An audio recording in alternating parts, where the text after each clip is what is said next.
The wire transfer receipt was still glowing on my father's iPad when he slid it across the dinner table, the number bold and undeniable.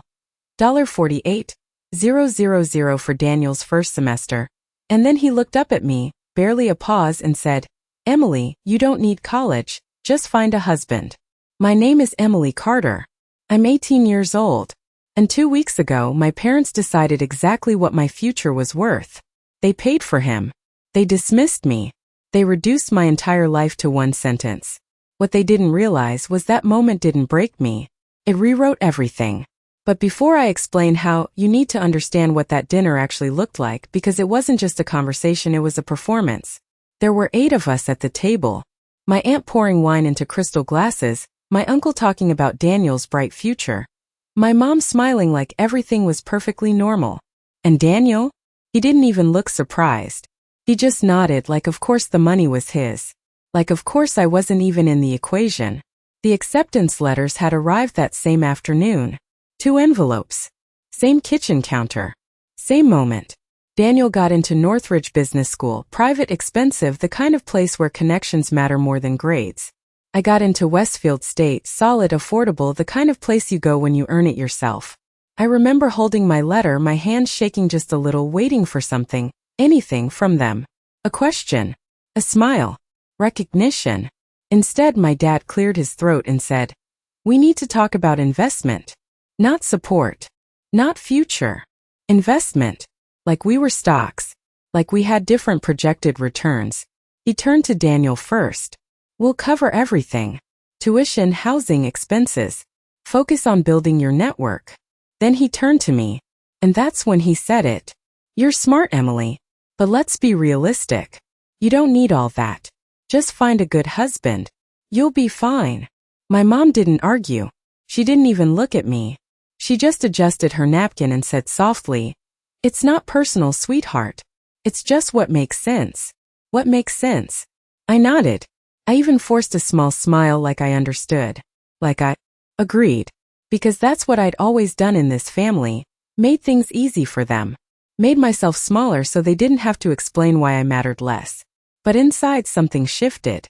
Not loudly. Not dramatically. Just quietly locked into place. Because this wasn't new. It never was. Daniel got the car when he turned 16. I got his old phone. Daniel got SAT tutors, college prep, summer programs. I got told to figure it out. Every achievement I had was acceptable. Every achievement he had was celebrated. And I told myself for years that it didn't bother me. That I didn't need their validation. That I could build something on my own terms.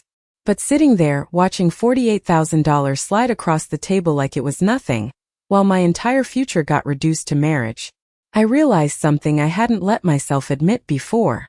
To them, I wasn't an investment. I was an exit strategy. And that night, when everyone went back to talking and laughing like nothing had happened, I folded my acceptance letter, slipped it into my bag, and made a decision I didn't say out loud. Fine. If they weren't going to invest in me, I would. But what I didn't know then was that someone else had already started watching. The next morning, I opened my laptop at exactly 6:12 a.m. The same kitchen still quiet. The same table where my future had been decided just hours before. And I typed something I had never searched before in my life. Full scholarships for independent students. The screen loaded slowly, my reflection faint in the black edges of the monitor. And for a second I almost closed it because a part of me still believed what my father said, that I was not someone worth investing in. But I did not close it. I sat there and read every line like my life depended on it, because suddenly it did. Eastbrook State listed tuition at $26,000 a year. 4 years meant over $100,000. My savings from part-time jobs at the local grocery store and tutoring middle school kids barely added up to $2,180. The gap was not just large. It was impossible. I grabbed a notebook, the cheap spiral kind I had been using since junior year, and started writing numbers. Tuition, rent, food, books, transportation. Every dollar felt heavier than the last. By the time I finished, my hand was cramping and my chest felt tight. There was no version of this where I could do it the easy way. Not without them. Not without the $48,000 sitting on my father's screen the night before. And yet I kept going. because something about seeing it all laid out made it real in a different way. Not hopeless, just hard. I scrolled through pages of scholarships, most of them already closed, some clearly scams, others requiring recommendations I knew I could not get because no one in my family was going to advocate for me. Then I found one that made me stop. Westfield Merit Fellowship. Full tuition. Housing stipend. Limited to 10 students per year. I read the requirements 3 times. Top academic performance. Leadership. Personal essay. Financial independence. It was the last line that held my attention. Preference given to applicants without family support. I leaned back in my chair, staring at that sentence like it was written directly for me. For the first time since that dinner, I felt something shift again. Not anger. Not sadness. Something sharper. Focus. But reality came back fast. 10 students. Out of thousands. I was not competing with Daniel anymore. I was competing with the entire country. And I knew what that meant. I could not afford mistakes. That same afternoon, I went to my room and pulled out every document I had. Transcripts. Certificates. Old essays.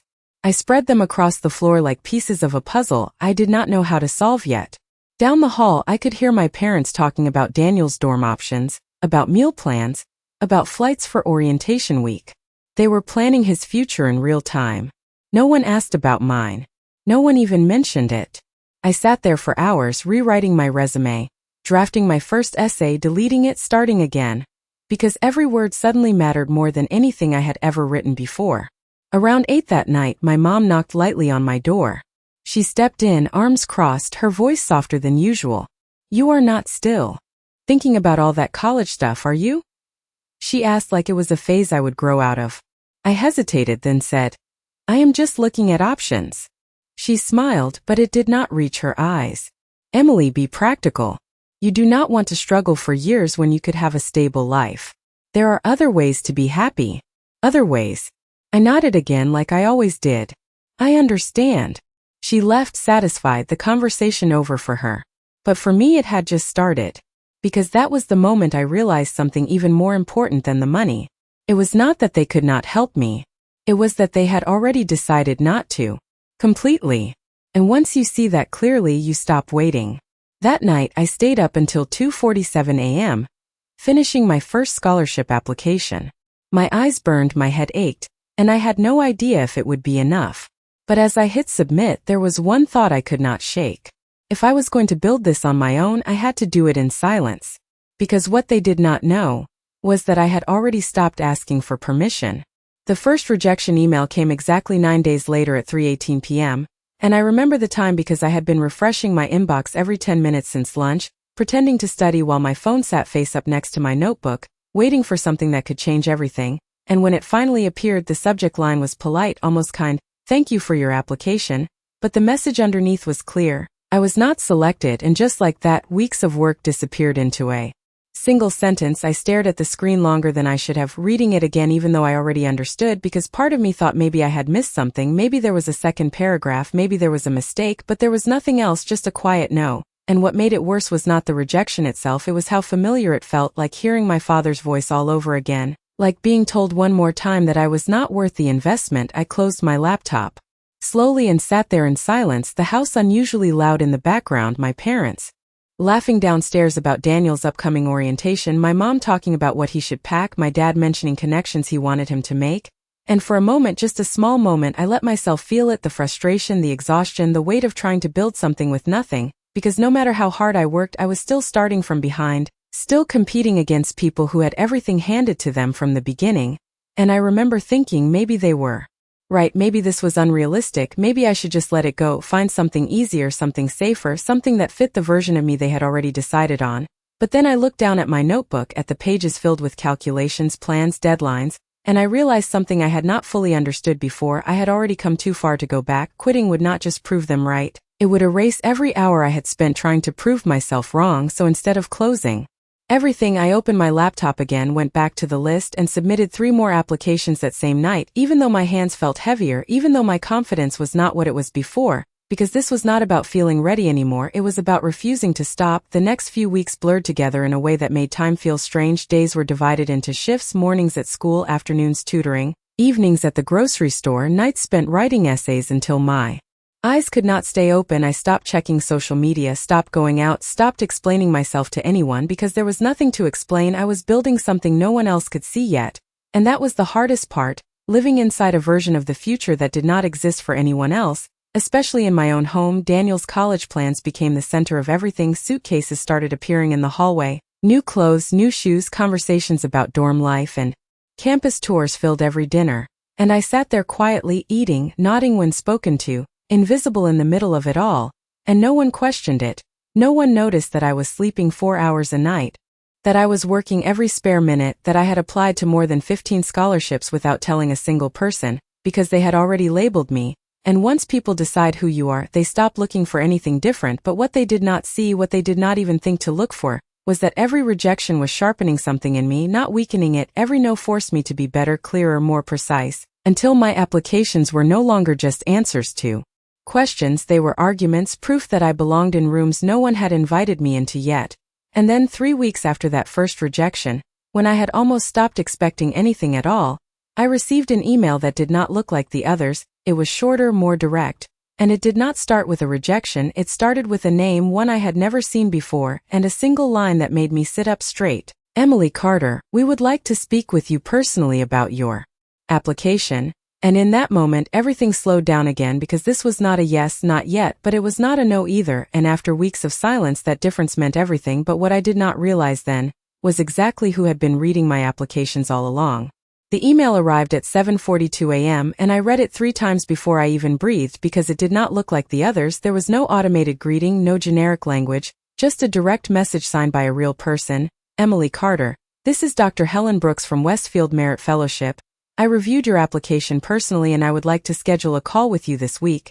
And for a second, I just sat there, my fingers hovering over the keyboard, because after weeks of silence and rejection, this felt almost unreal, like something I was not supposed to receive. And the strangest part was not excitement, it was disbelief, because when you are used to being overlooked, even opportunity feels like a mistake. I checked the sender again, verified the domain, searched the name, everything matched. This was real, and suddenly every hour I had spent writing, every late night, every rejection, it all shifted into something else, something that might actually lead somewhere. I replied within 2 minutes, trying to sound calm, professional, like this was normal for me. Even though my heart was racing so fast I had to steady my hands on the desk. The call was scheduled for Thursday at 4 p.m., 2 days away, 48 hours that felt longer than anything I had experienced in weeks. And during that time, I prepared like everything depended on it, because it did. I rewrote my answers, practiced speaking out loud in my room, recorded myself and listened back, fixing every hesitation, every unclear sentence. I researched the fellowship, the past recipients, the selection criteria. I treated it like an interview for a future I had not been allowed to imagine until now. And all of this happened quietly, because downstairs, nothing had changed. Daniel was still the center of everything. Suitcases were now packed and lined up by the door. My parents discussing flight times and hotel reservations for move-in weekend, my mom reminding him what to bring, my dad giving him advice about networking. And me, I moved through the house like background noise, answering when spoken to, staying out of the way, because I had learned something important. The less they noticed, the more I could build without interruption. Thursday came faster than I expected. And at exactly 3:57 p.m. I sat at my desk, laptop open, notes beside me, a glass of water untouched, waiting. At 4 p.m. the call came through and I answered on the first ring. Hello, this is Emily. My voice steadier than I felt. Hi Emily, this is Dr. Brooks. Her voice was calm, direct, not rushed, not distant, just focused. And from the first few minutes, I could tell this was different. She was not asking surface-level questions. She had read everything. She referenced specific lines from my essay, details I had almost forgotten. I wrote, "You mentioned working 30 hours a week while maintaining your GPA. Can you tell me how you manage that schedule?" she asked, and I explained clearly, honestly, not trying to impress, just telling the truth, because for the first time it felt like someone was actually listening. The conversation lasted 23 minutes, and by the end of it I could feel something shifting again, not certainty but possibility.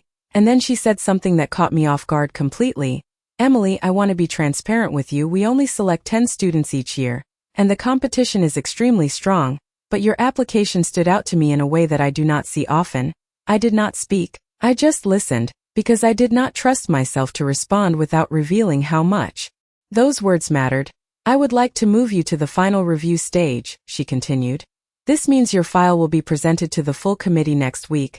Final review stage, the words repeated in my mind because this was no longer just an application, this was something real, something close. And when the call ended, I sat there in silence, the room exactly the same, nothing visibly changed, but everything felt different, because for the first time since that dinner there was a path, not guaranteed, not secure but real. And as I closed my laptop, one thought stayed with me, stronger than anything else. They had already decided I was not worth the investment, but someone else had just started to disagree, and what I did not know yet was how much that opinion was about to matter. The waiting started the moment the call ended, and it was different from anything I had felt before because this time it was not about sending applications into the void. It was about knowing that somewhere, in a room I could not see, people were about to decide whether my future was worth investing in. And the worst part was that there was nothing left for me to do, no essay to rewrite, no form to submit, no extra effort that could tilt the outcome. It was out of my hands, and that kind of silence is heavier than rejection because at least rejection gives you an answer. This just stretched time into something slow and uncertain. The next morning, the house was louder than usual. Daniel's move-in day was approaching, and everything revolved around him. My mom had a checklist printed out on the counter, items highlighted in yellow: bedding, toiletries, extension cords, things I had never even thought about because no one had ever planned that kind of transition for me. My dad was on the phone coordinating something about alumni connections, his tone sharp, efficient, the same tone he used when discussing business deals, and I watched it all from the edge of the kitchen, coffee in my hand. Unnoticed as always, except this time I did not feel invisible. I felt separate, like I was already stepping out of a life that had never really included me in the first place. That afternoon, my mom handed Daniel an envelope, thick, sealed, and I did not need to ask what it was. I could see it in the way he held it, in the way my dad nodded approvingly. Extra money just in case, because that is what you do when you believe in someone's future.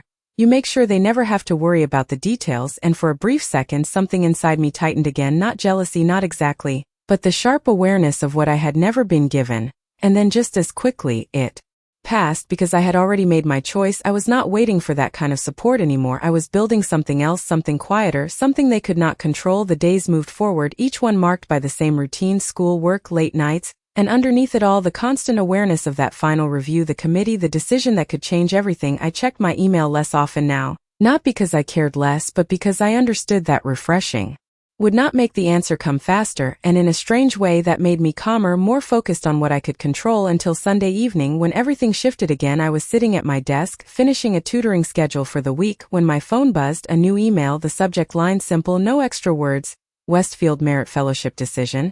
My hand froze above the screen because this was it. There would be no more waiting after this, no more uncertainty, just an answer. And for a moment I did not open it. I just stared at the notification because I realized something I had not allowed myself to think about before. This was not just about college anymore, it was about proving that my life could be something other than what they had already decided.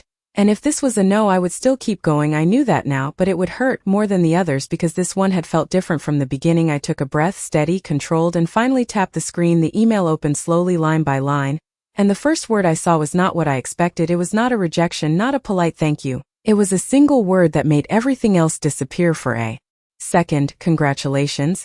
I read it again just to be sure. Full tuition, housing stipend, selected as one of 10 recipients nationwide.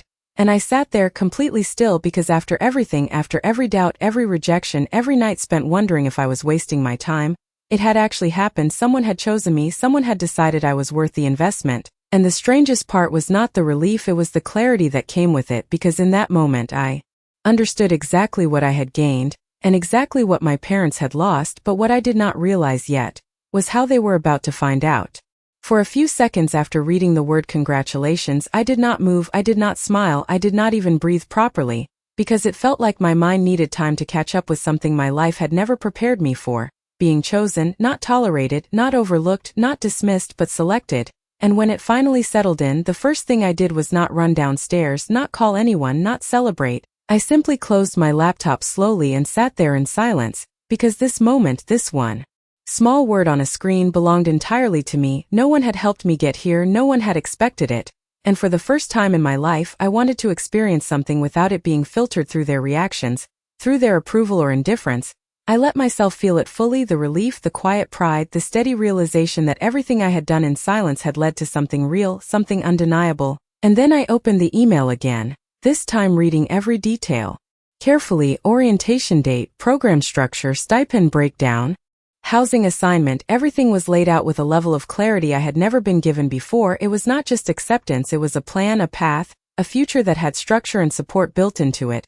And I noticed something else too, a line near the end. We look forward to welcoming you to a community of scholars who have demonstrated resilience, independence, and exceptional drive. Resilience, independence, those were not just qualities they had listed, they were things I had been forced to build, things I had never been recognized for in my own home. And now they were the exact reasons I had been chosen. I sat back in my chair and looked around my room, the same walls, the same desk, the same life on the surface, but everything underneath had changed, because I was no longer waiting for someone to decide my worth. That decision had already been made, and it had nothing to do with my parents downstairs. I could hear my mom calling Daniel's name, asking if he had packed his charger, my dad reminding him about his flight time, their voices full of attention, full of care, the kind of energy that had always been directed at him. And for the first time it did not sting, it did not feel like something I was missing, it felt like something I had moved beyond, because while they were preparing him for a future they had funded, I had already secured one they knew nothing about. I printed the acceptance letter that night, not because I needed to, but because I wanted something tangible, something I could hold. I folded it carefully and placed it inside my notebook, between pages filled with numbers and plans, the same notebook where this entire journey had started. And as I closed it, I realized how much had changed since that night at the dinner table. When my future had been reduced to a single sentence, now I had something that could not be dismissed, something that did not depend on their opinion, something that existed whether they acknowledged it or not. And yet I did not tell them, not that night, not the next morning, not even when we all sat down for dinner and my dad asked Daniel about his move-in schedule. I just listened, nodded when needed, kept my voice calm because I was not ready to share it yet, not until I understood exactly how I wanted that moment to happen, because this was not just news, this was a shift, a reversal, and I knew it deserved more than a casual mention across the table. So I waited, I kept going to work, kept preparing, quietly organizing everything I needed for my own move, because in 2 weeks I would be leaving too. Not as someone who had been sent away, but as someone who had earned her place, and the timing of it all was almost perfect. Daniel would leave first, they would celebrate him, focus on him, and then, when the attention settled, when everything returned to normal, that is when I would say it, because what they did not know was that their version of my future was already over. Daniel's move-in day arrived early, the kind of morning that starts before the sun is fully up, with suitcases lined by the front door and that quiet sense of importance filling the house, like something significant was about to happen. My mom moved quickly between rooms, checking lists, adjusting things that were already perfect. My dad stood near the door, keys in hand, giving last-minute advice in that confident tone he reserved for moments he believed mattered. And Daniel stood in the center of it all, relaxed, slightly impatient, like this was exactly where he was supposed to be. And maybe in their world he was. I stayed near the kitchen at first, watching without being part of it, holding a mug of coffee I had not touched, because this scene was familiar in a way that made it feel distant, like I had seen versions of this before, just never for me. My mom finally noticed me and said, "Emily, can you grab the blue folder from the counter? Daniel needs it for check-in." And I nodded, walking over, handing it to him. He took it without really looking at me, just a quick thanks, before turning back to our dad, discussing something about orientation schedules, and that was it. My role in this moment, small, functional, forgettable, exactly as expected. We loaded the car together, suitcases, boxes, everything fitting perfectly into a plan that had been prepared weeks in advance. And when it was time to leave, my mom hugged Daniel tightly, longer than usual. My dad placed a firm hand on his shoulder, pride clear in the way he stood. "Make the most of it," he said. "This is an investment in your future." And I heard the word again, investment, the same word from that dinner, the same word that had defined everything, except now it sounded different to me. Not because they had changed, but because I had. Daniel turned to me briefly before getting into the car. "See you," he said. Casually, like he would be back next week, like nothing about this moment was permanent, and I smiled, a small, steady smile. "Yeah, see you," I replied, and then they were gone, the car pulling out of the driveway, my mom waving from the passenger seat, my dad already focused on the road ahead. And just like that, the house fell quiet, a kind of quiet that felt unfamiliar at first, because for so long, everything had revolved around him, and now, for the first time, it did not. I stood there for a few seconds after they left, the empty driveway in front of me, the morning air still, and I realized something simple but important. This was the shift, not dramatic, not loud, just real. The center of their world had moved away, and what was left behind was space, space they had never intended for me to fill, but space I could now define on my own terms. I went back inside slowly, the house feeling larger, different, and for the first time I walked through it without that constant sense of being in someone else's background, I went to my room, opened my notebook, and took out the printed acceptance letter, unfolding it carefully, reading it again, not because I needed confirmation, but because I wanted to anchor this moment, to connect where I was now with everything that had led here. And then I did something I had not done yet. I packed my own bag, not everything, just the essentials, documents, a few clothes, the things I would need to leave when the time came. Because my move was not a possibility anymore. It was a certainty. And as I placed the letter back into my notebook, I felt that same quiet clarity settle in again. They had spent weeks preparing Daniel for his future, planning every detail, supporting every step, and I had done the same for myself, just without them, and in a strange way that made it more real, more mine. Later that afternoon, when my parents returned, tired but satisfied, talking about campus buildings and orientation events, I listened, just like always, nodding at the right moments, letting them relive the day, because I knew something they did not, something that was already in motion. And as my dad sat down across from me at the dinner table, asking casually, "So, Emily, what are your plans now?" I looked at him, really looked this time, and for the first time I was not searching for approval, I was measuring the moment, because what I did not tell him yet was that I already had an answer. My dad's question stayed in the air for a second longer than it should have, simple on the surface, almost casual. "So, Emily, what are your plans now?" But I could hear what he actually meant underneath it. What are you going to do with the version of your life we have already decided for you? And for the first time I did not answer immediately. I let the silence sit there just long enough to feel different. My mom glanced up briefly from her plate, then back down, like she was not expecting anything important, like this was just another routine question with a predictable answer. And I realized in that moment how consistent their expectations had been, not because they knew me, but because they had never really tried to. I set my fork down carefully, not rushing, not reacting, just steady. "I am still figuring things out," I said, my voice calm, neutral, and my dad nodded like that confirmed everything he believed. "That is fine," he replied. "No need to rush into something that does not make sense." And there it was again, that quiet dismissal, that assumption that whatever I might pursue would not be worth serious consideration. And this time it did not frustrate me, it clarified things, because I could see exactly where they stood. And more importantly, I knew exactly where I stood. The rest of dinner moved on like nothing had shifted. My parents talking about Daniel's dorm, the people he met, the opportunities ahead of him, my mom smiling more than usual, my dad leaning back in his chair with that satisfied look he had when he felt like things were going according to plan.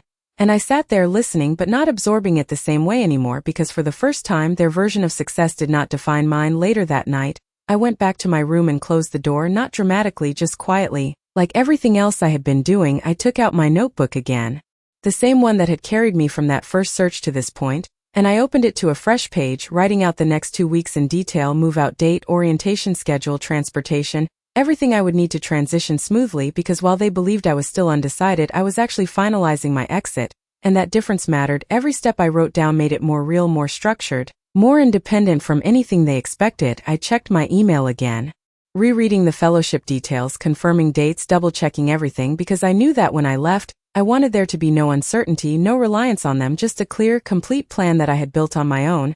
Over the next few days, I continued exactly as before, going to work, finishing tutoring sessions, keeping my routine steady, because consistency was the easiest way to stay unnoticed. My parents adjusted to the quieter house, my mom mentioning how strange it felt without Daniel, my dad occasionally bringing up updates from him, but neither of them asked me anything new, neither of them revisited that question, and that told me everything I needed to know. They had already moved on from considering my future, already placed me into a category that did not require attention, and that made what I was about to do even more important, not for them but for me, because this was no longer about proving them wrong directly, it was about stepping into a life where their expectations no longer had control. 3 days before my move, a letter arrived in the mail, addressed to me, official, stamped, unmistakably important. I recognized the logo immediately: Westfield Merit Fellowship, and I paused for a second before picking it up, because this was the physical version of everything I had worked toward, the kind of document my parents respected, the kind of proof they could not dismiss as easily as words. I held it in my hands, feeling the weight of it, and for the first time I considered not just leaving quietly, but choosing the moment, choosing how and when they would find out. Because this was not just an announcement, it was a turning point, and timing would decide how much they understood it. I placed the envelope on my desk, unopened for now, and looked at it for a long moment, because I realized something I had not thought about before. I was not the same person who had sat at that dinner table weeks ago, waiting for approval, waiting to be seen. Now I was deciding when to reveal something they had never expected, and that shift, that quiet control over the narrative, was something they had never given me. I had built it myself, and as I turned off the light and lay down that night, one thought stayed clear in my mind. They believed my future was something small, something simple, something predictable, but what they did not know was that I was about to show them exactly how wrong they were. The envelope stayed on my desk for exactly 6 hours before I finally opened it, not because I was unsure of what it contained, but because I wanted to choose the moment carefully. I wanted to understand what this meant before anyone else had the chance to react to it, and when I slid my finger under the seal and unfolded the letter, it felt different from the email, more solid, more official, the kind of document that carried weight even before you read the words.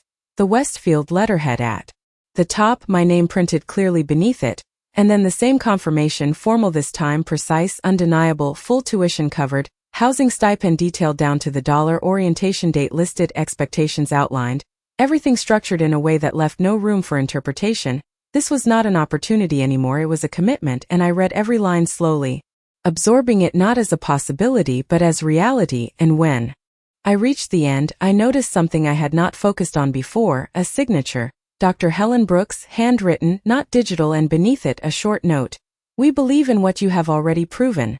And I paused there, because those words carried something more than acceptance. They carried recognition, something I had not received at home, something I had not expected to find anywhere else. I folded the letter carefully and placed it back into the envelope, then into my notebook, the same place where every plan had started, and I sat there for a moment thinking about how to move forward, not just logistically but emotionally, because this next step was not just about leaving, it was about revealing. And that required timing, that required control. The next morning I woke up earlier than usual, not out of anxiety but out of clarity. I knew exactly what needed to be done. I packed the rest of my things slowly, methodically, organizing everything into 2 suitcases and 1 small carry-on, nothing excessive, just what I needed, because this move was not about starting over with more, it was about starting with enough. And as I packed, I noticed how little I actually needed from this house, how little of my identity was tied to anything here, which made leaving feel less like loss and more like transition. Downstairs, my parents moved through their normal routine, coffee brewing,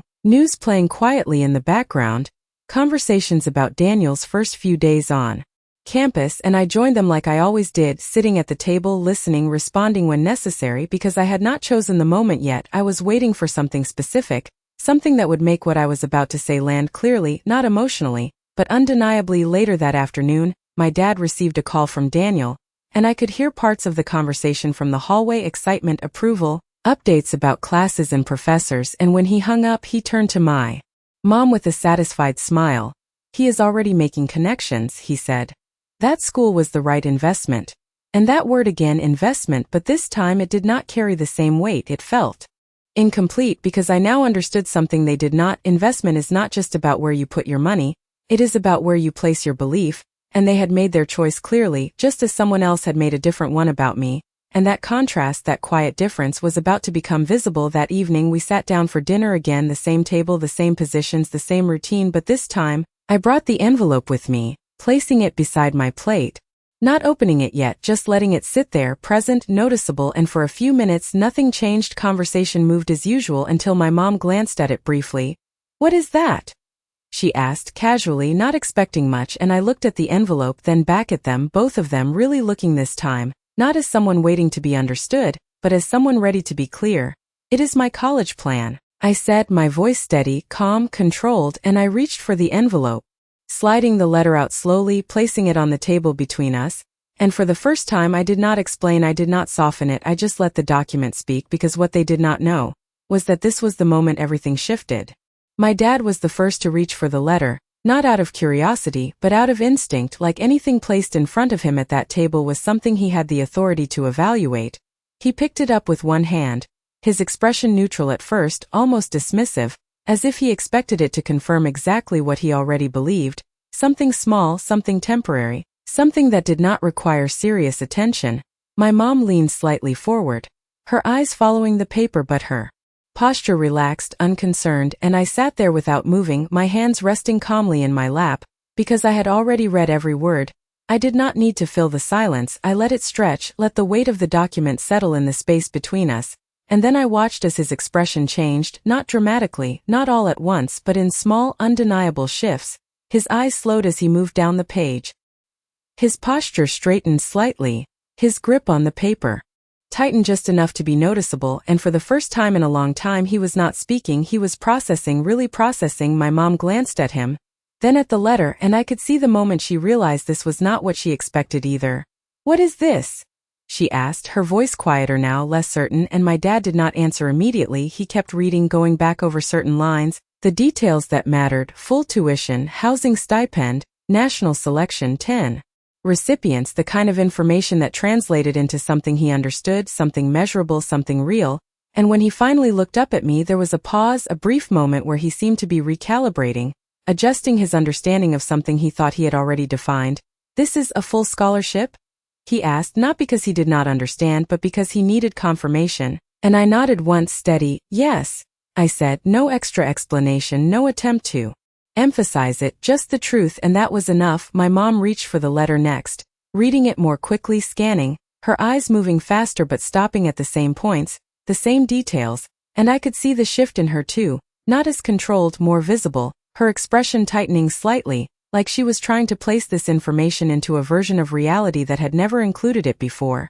"When did this happen?" she asked, and I answered calmly, "A few weeks ago." And that was the part that landed differently, not just that I had been accepted, but that it had already happened, already been secured, without them, without their involvement, without their awareness. My dad set the letter down carefully, not dismissively, but deliberately, and leaned back in his chair, studying me in a way he had not done in years, not as background, not as an afterthought, but as something he needed to reassess. "Why did you not say anything?" he asked, and there it was, the question.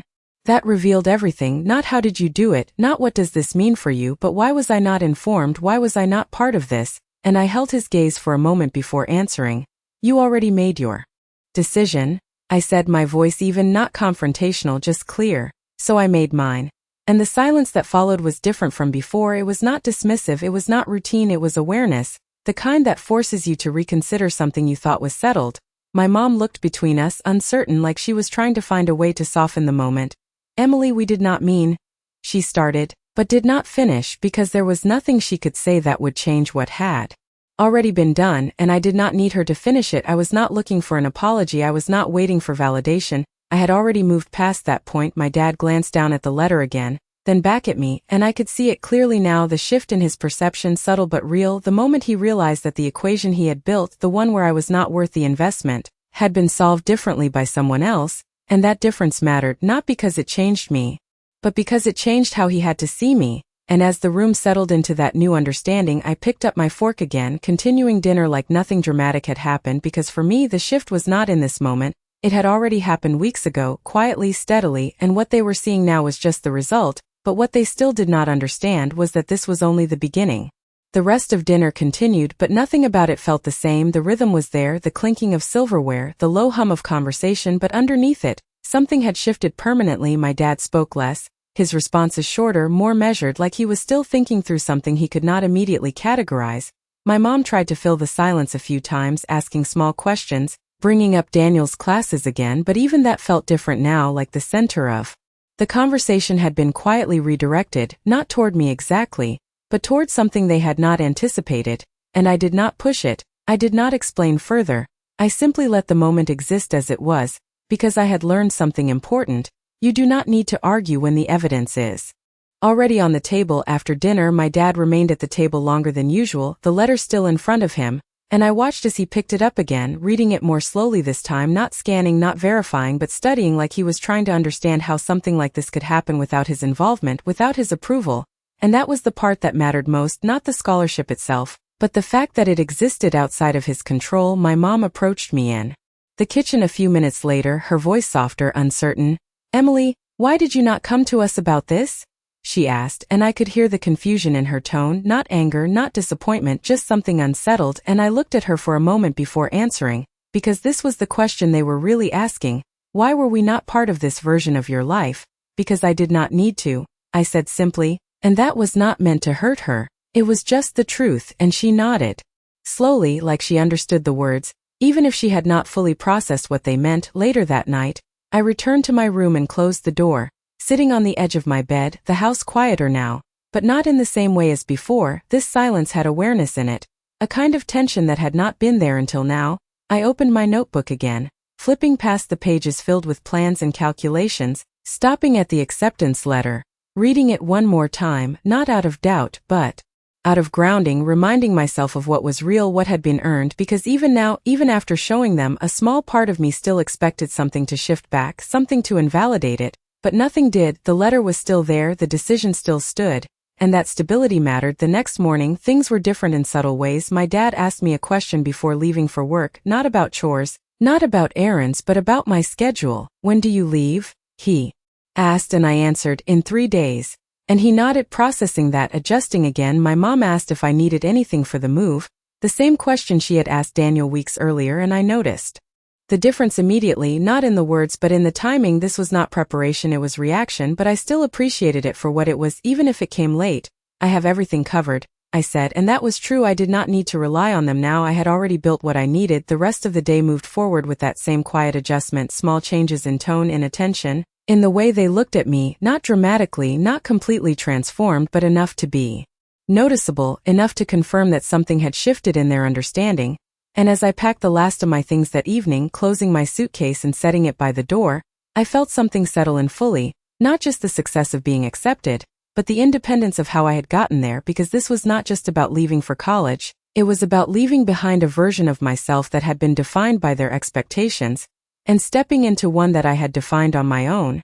And as I turned off the light and looked around the room one last time, I realized something I had not fully understood before. This was not the end of something, it was the beginning of a completely different standard, one that did not depend on who believed in me first, because I had already proven that belief could come from somewhere else, and what they still did not know was how much that was going to change everything moving forward. The morning I left did not feel dramatic. There was no big announcement, no emotional buildup, just a quiet sequence of actions that I had already planned down to the smallest detail.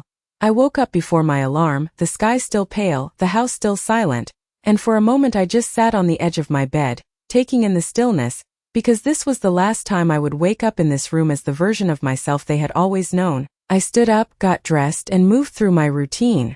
Without hesitation, everything already decided, everything already prepared. My suitcase waited by the door exactly where I had placed it the night before. My notebook inside. The letter secured between its pages, not as something fragile, but as something final. Downstairs, the kitchen light was already on. My mom stood by the counter, coffee in hand, and when she saw me, there was a pause, just a second, like she was adjusting to the reality of what this morning actually meant. "You are leaving today," she said, not as a question, but as a realization, and I nodded. "Yes," I replied simply. My dad entered a few minutes later, already dressed for work, but slower than usual. More aware, he looked at the suitcase, then at me, and I could see the same recalculation in his expression, the same process he had gone through the night before, continuing now in real time. "What time is your orientation?" he asked, and I answered, "Tomorrow morning, 9 o'clock. Clear, direct, no hesitation, and he nodded once, absorbing that, placing it into a timeline he had not planned. My mom moved toward the counter, opening a cabinet, then closing it again, like she was trying to find something to do, something to contribute. "Do you have everything you need?" she asked, and this time the question landed differently, not as an afterthought but as an attempt to be part of something already in motion, and I met her eyes briefly. "I do," I said, and that was the truth. I had everything, not just the physical things, but the plan, the structure, the direction, everything that had been missing before. We stood there for a moment, the three of us in the same space, but no longer in the same dynamic, because something fundamental had shifted. They were no longer deciding for me, they were observing, adjusting, trying to understand, and I was no longer waiting, I was moving forward. I picked up my suitcase, the weight of it steady, manageable, and walked toward the door. My dad followed, opening it before I reached it, a small gesture, but one that carried more meaning than it would have weeks ago. "Drive safe," he said, his voice even but different, less authoritative, more measured, and I nodded. "I will," I replied, stepping outside. The morning air cool, clear, the kind of day that feels like a beginning even before anything has changed. I placed my suitcase in the trunk, closed it, and turned back for a moment. My mom stood in the doorway now, my dad just behind her, both watching, not speaking, and I realized this was the moment, not for a speech, not for a final statement, but for clarity. I had already said what needed to be said. I had already shown them what they needed to see. This was just the continuation of that decision. I got into the car, started the engine, and as I pulled out of the driveway I did not look back immediately, not because I was avoiding it, but because I did not need to hold on to that version of things anymore. When I finally glanced in the rearview mirror, they were still there, smaller now, the house behind them, everything that had once defined my place in it. And for the first time I did not feel like I was leaving something behind. I felt like I was moving towards something I had already built. Mile by mile the distance grew, the road opened, and the silence in the car was not empty, it was steady, grounded, filled with something I had not felt before, certainty, because this was not a risk anymore, it was a result. And as the highway stretched out ahead of me, one thought stayed clear, simple, undeniable: they had decided I was not worth the investment, but I had already proven that decision wrong. And what they were only beginning to understand was that this was not the end of the story. The campus looked different from anything I had imagined, not because it was bigger or more impressive, but because for the first time, I was walking into a place where no one had already decided who I was, no one had labeled me, no one had reduced my future to something smaller than what I could build. And as I stepped out of my car, the early morning light stretching across the buildings, I felt something settle into place that had been building quietly for weeks.